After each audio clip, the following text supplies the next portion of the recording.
Hello friends, नमस्कार, जय हिंद। मैं वेद प्रकाश स्वागत करता हूं आपका अपने यूट्यूब चैनल प्रकाश क्लासेस पीलीभीत में। दोस्तों, एलटी ग्रेड की वैकेंसी के बारे में बहुत सारे विद्यार्थी बार बार ये बात पूछते हैं कि सर ये वैकेंसी कब आएगी।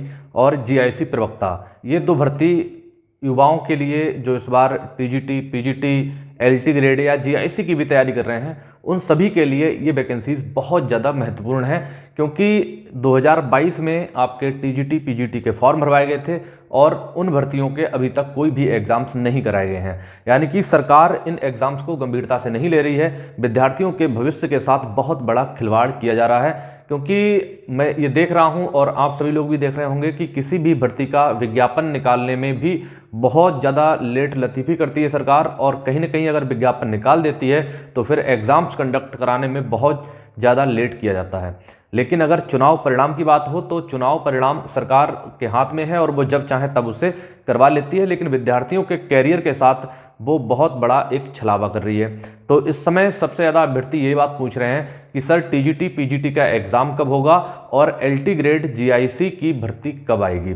ठीक है, इसके साथ में कुछ अभ्यर्थी ये भी पूछते हैं कि सर बीईओ की वैकेंसी कब आएगी। बीईओ यानी कि ब्लॉक एजुकेशन ऑफिसर। ठीक है, तो बीईओ की भर्ती के बारे में हम लोग चर्चा अगली वीडियो में कर लेंगे। लेकिन इस वीडियो में हम लोग बात करेंगे एलटी ग्रेड और जीआईसी की भर्ती के बारे में। तो जो साथी पहली बार हमारे चैनल पर आए हैं वो प्लीज़ चैनल को सब्सक्राइब कर लें, बेल आइकन भी दबा लें और अपने साथियों को हमारे चैनल से जोड़ने का प्रयास भी करें। ये आपका एक हमारे लिए सहयोग होगा।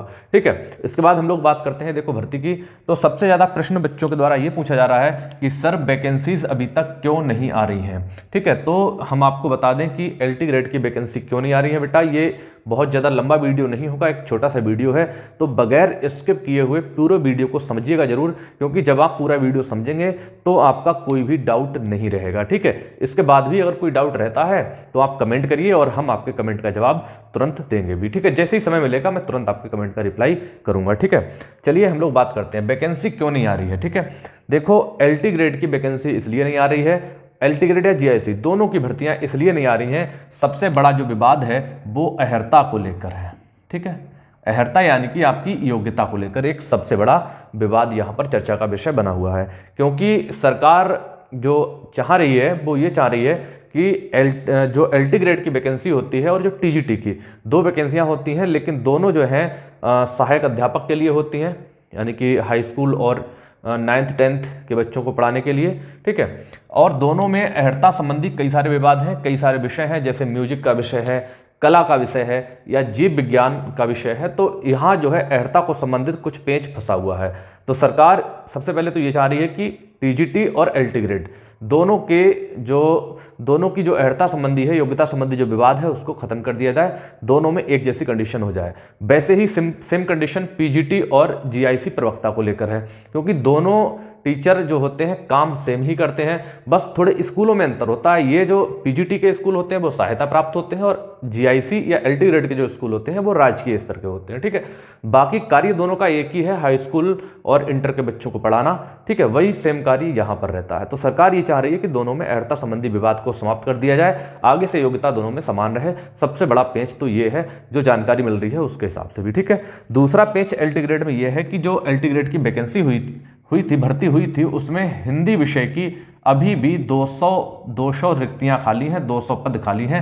तो सरकार हो सकता है उसमें वेटिंग लिस्ट भी निकाल दे, बच्चे मांग भी कर रहे हैं उसमें वेटिंग लिस्ट की। तो ये भी एक विवाद है। ठीक है, हम इन दोनों चीज़ों को भी साइड से हटा देते हैं। ठीक है, हम नहीं मानते हैं कि ये भी कोई विवाद है। उसके बाद भी भर्ती क्यों नहीं आ रही है, विद्यार्थी पूछ रहे हैं कि आखिर सर एलटी ग्रेड और जीआईसी की भर्ती जो है कब तक आएगी। ठीक है, तो सरकार का कहना ये था, अभी कुछ दिन पहले हम लोगों ने न्यूज़पेपर में भी ये चीज़ पढ़ी थी और मैंने ये जानकारी भी प्राप्त की है जो मेरे परिचित लोग हैं विभागीय स्तर पर। ठीक है, मैंने वहाँ से भी पता किया है कि एलटी ग्रेड और जीआईसी की भर्ती कब तक आएगी।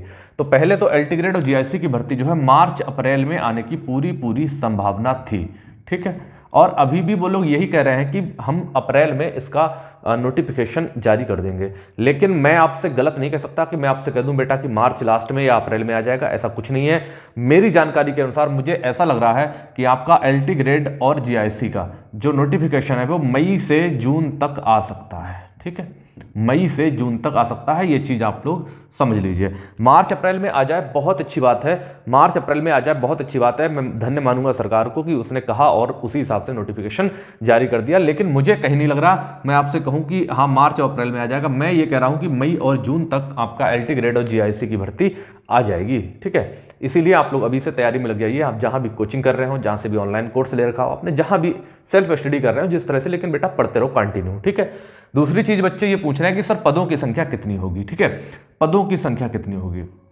तो देखो सरकार के ऊपर है वो कितने पद निकालती है, लेकिन मेरी जानकारी के अनुसार जो मैंने जानकारी यहाँ पर कलेक्ट की है, एलटी ग्रेड की बात करूँ पहले एलटी ग्रेड की, ठीक है। एलटी ग्रेड की बात कर रहे हैं हम। एलटी ग्रेड में अभी विधानसभा का जब सत्र चला था, विधानसभा का सत्र चला था, तो स्टार्टिंग में एक माननीय विधायक महोदय थे, उन्होंने विधानसभा अध्यक्ष से एक प्रश्न पूछा था, तारांकित प्रश्न। उस प्रश्न के जवाब में उन्हें जो जवाब मिला है उसमें सरकार ने ये कहा है कि एलटी ग्रेड के 19,300 पद हमारे पास स्वीकृत हैं, ठीक है।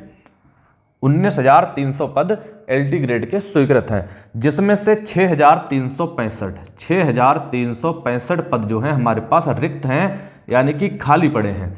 तो आप ये मान के चलिए बेटा कि एलटी ग्रेड की जो भर्ती आने वाली है आपकी वो 6,365 पदों पर आ सकती है, ठीक है। हो सकता है कि कुछ लोग रिटायर हो जाएं तो 2, 4, 10, 20 पद और बढ़ जाएं, या सरकार हो सकता है कुछ कम पदों पर भर्ती निकाले, लेकिन आप ये मान के चलिए कि 6,000 के आसपास पद हैं जिसमें आपकी एलटी ग्रेड की भर्ती आ सकती है। इसमें कहीं से किसी भी प्रकार का कोई झोल नहीं है, ठीक है। इसके बाद हम जीआईसी की बात करें, ठीक है। जीआईसी प्रवक्ता की बात करें कि प्रवक्ता में कितने पद हो सकते हैं, तो जीआईसी प्रवक्ता में सरकार ने यह कहा कि हमारे पास 9,463 पद जो हैं स्वीकृत हैं, ठीक है। 9,463 पद स्वीकृत हैं, और उसके अलावा 3,957 पद जो हैं अभी भी खाली हैं, ठीक है। तो जीआईसी की आप भर्ती मान के चलिए 3,957 पदों पर होगी। हो सकता है 10, 20, 50, 100 या कुछ कम पदों पर सरकार निकाल दे, या कुछ इससे ज़्यादा पदों पर भी निकाल दे। तो जीआईसी और एलटी ग्रेड आप लोग समझ गए होंगे कितने पद आने वाले हैं। एलटी ग्रेड में 6,365 और जीआईसी में 3,957 पदों पर भर्ती आ सकती है।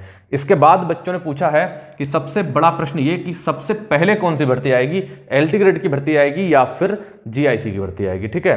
तो बेटा जो जानकारी मिल रही है उसके हिसाब से सबसे पहले ये एलटी ग्रेड की आपकी भर्ती आएगी, और एलटी ग्रेड के कुछ समय बाद 10, 15, 20 दिन के गैप के बाद, या हो सकता है कि 2-4 दिन के गैप के बाद ही आ जाए, लेकिन जीआईसी प्रवक्ता की उसके बाद ही आएगी। पहले आपकी एलटी ग्रेड की आएगी, ठीक है। पहले आपकी एलटी ग्रेड की आएगी और उसके बाद में आएगी जो है जीआईसी प्रवक्ता की। तो उम्मीद है कि ये सारे प्रश्न आपको समझ गए होंगे, लेकिन इसके साथ में एक सबसे ज़्यादा महत्वपूर्ण प्रश्न ये है कि ये भाई ओटीआर क्या है, ओटीआर क्या है, ओटीआर, ठीक है। सबसे ज़्यादा महत्वपूर्ण जो आपके एलटी ग्रेड, जीआईसी, वीईओ या फिर जीडीसी, गवर्नमेंट डिग्री कॉलेज, ठीक है, गवर्नमेंट डिग्री कॉलेज, इनकी भी भर्तियां जो आएंगी इनके लिए बहुत ज़्यादा महत्वपूर्ण है। हम बात कर रहे हैं ओटीआर की, ठीक है। ओटीआर क्या है ये आप जान लीजिए। ओटीआर जो आपका होता है ये वन टाइम रजिस्ट्रेशन, ठीक है, वन टाइम रजिस्ट्रेशन है बेटा। ये वन टाइम रजिस्ट्रेशन, ये वन टाइम रजिस्ट्रेशन क्या होता है, देखिए उत्तर प्रदेश लोक सेवा आयोग, उत्तर प्रदेश लोक सेवा आयोग से जितनी भी वैकेंसी आएंगी, ठीक, जितनी भी वैकेंसी आएंगी उन सभी में ओटीआर जो है लागू हो जाएगा, यानी कि वन टाइम रजिस्ट्रेशन करना अनिवार्य होगा। हालांकि जो बच्चे वन टाइम रजिस्ट्रेशन नहीं करेंगे उनके लिए भी आवेदन उनसे भी लिए जाएंगे, लेकिन वन टाइम रजिस्ट्रेशन करना आपके लिए बहुत ज़्यादा अनिवार्य है, क्योंकि वन टाइम रजिस्ट्रेशन आप लोग अगर कर लेते हैं तो उसके बाद आपको फॉर्म भरने में बहुत ज़्यादा आसानी हो जाती है।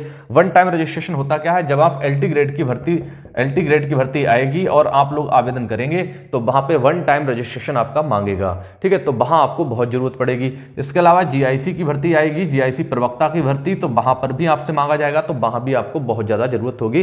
तो वन टाइम रजिस्ट्रेशन आपका जो है वो 31 मार्च 2023 तक होना है, ठीक है, अभी किए जा रहे हैं, तो आप लोग अभी वन टाइम रजिस्ट्रेशन कर सकते हैं। इसके लिए आपके लिए 10th की मार्कशीट आपकी होनी अनिवार्य है। जो बच्चे ग्रेजुएट हैं, पोस्ट ग्रेजुएट हैं, बीएड है, वीटीसी है, या फिर ग्रेजुएशन, पोस्ट ग्रेजुएशन, बीएड या बीटीसी इनमें से कोई भी कोर्स कर रहे हैं जिनका अभी कंप्लीट नहीं हुआ है, वो लोग भी वन टाइम रजिस्ट्रेशन कर सकते हैं, ठीक है। इसके लिए आपको एक हाई स्कूल की मार्कशीट चाहिए है, जिसमें से आपको अपना नाम, पिताजी का नाम, माताजी का नाम और डेट ऑफ बर्थ बिल्कुल सही अक्षरों में लिखना है वहाँ पर, ठीक है। यानी कि फॉर्म भरते समय सारी चीज़ें अपनी जो है करेक्ट इन्फॉर्मेशन देना है। इसके अलावा डेट ऑफ बर्थ भी आपको सही रखनी है। एक ईमेल आईडी चाहिए होगी आपको, एक आपका मोबाइल नंबर जिसे आप कंटिन्यू चलाते हो वो मोबाइल नंबर आपको डालना है, ठीक है। ये सारी चीज़ें डालने के बाद आपको अपना एड्रेस भरना है, जिसमें आप अपना जो है 2 एड्रेस भी भर सकते हैं, एक स्थायी एक अस्थायी, ठीक है।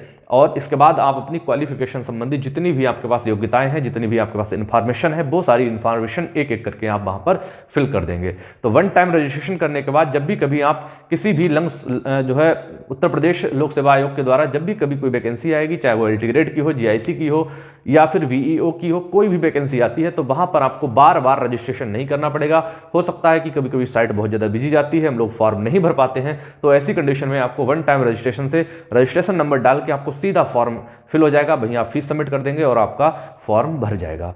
तो 1 टाइम रजिस्ट्रेशन करना आपके लिए बहुत जरूरी है, इसे फटाफट कर दीजिए। इसके संबंध में अगर आप विस्तृत जानकारी चाहते हैं तो मैं आपको अलग से इसका जो है वीडियो बना दूंगा। ये वीडियो बहुत ज़्यादा लंबी हो जाएगी, इसको यहीं पर हम लोग समाप्त करते हैं। लेकिन इतना बता देता हूं कि 1 टाइम रजिस्ट्रेशन करने के लिए आपको गवर्नमेंट जॉब सेंटर, एक गवर्नमेंट जॉब सेंटर, ठीक है, एक वेबसाइट है governmentjobcenter.com, ये वेबसाइट है। यहाँ पर जाकर आप लोग UPPSC OTR पर क्लिक करके वहाँ से अपना 1 टाइम रजिस्ट्रेशन कर सकते हैं। तो उम्मीद है आप लोगों को वीडियो बहुत अच्छे से समझ में आया होगा। LT ग्रेड, GIC या VEO की तैयारी करने वाले सभी छात्र अपनी तैयारी स्टार्ट कर दें। उम्मीद है ये जो मैंने जानकारी दी है इसी के अनुसार आपकी वैकेंसी आती है, ठीक है, आएगी। और कोई जानकारी चाहिए तो कमेंट बॉक्स खुला है, आप निश्चित तौर पर कमेंट कर सकते हैं। चैनल को सब्सक्राइब करना मत भूलिएगा। मिलते हैं नेक्स्ट वीडियो में। जय हिंद दोस्तों।